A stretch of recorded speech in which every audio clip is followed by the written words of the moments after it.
Mari Mari, transmitiendo desde Huenuleo, la comunidad que está, digamos, resistiendo, ¿no? Como todas las comunidades que nos rodean en el territorio. Realizamos junto a Culturera una actividad en donde mapear sonoramente el territorio para contribuir a nuestras memorias, contribuir a seguir cantando. Esto fue lo que resultó. Huenuleo, ¿sí? Y es el nombre, el copalme que tiene gente de esta comunidad. Huenuleo, ¿vale?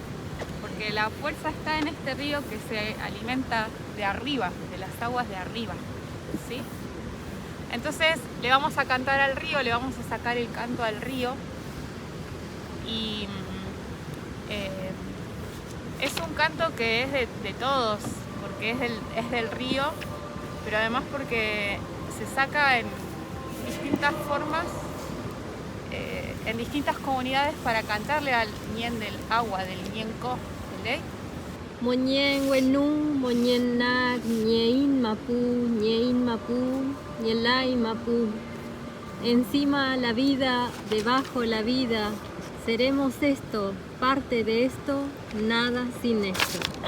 Y que acá vengo cuando tengo pena, miedo o incertidumbre, cuando no veo ni mis propios pies, porque acá están mis pisadas, las que jugué cuando niña, y los cantos y pensamientos que inventé al mirarte y sentirte.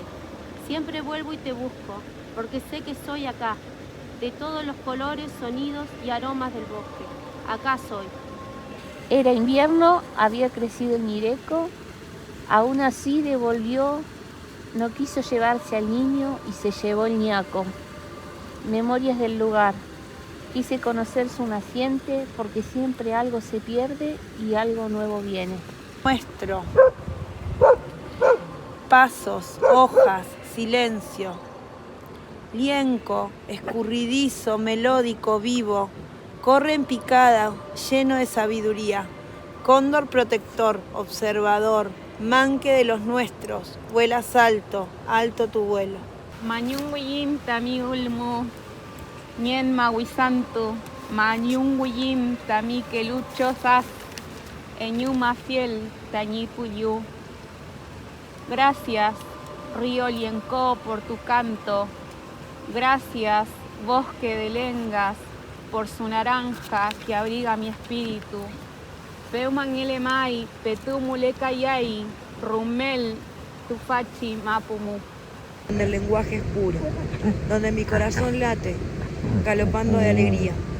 Otra vez estoy aquí, llegué, en sus brazos donde me siento completa, donde me siento una. Aquí soy Bea, vena, energía limpia y pura. Aquí es donde soy.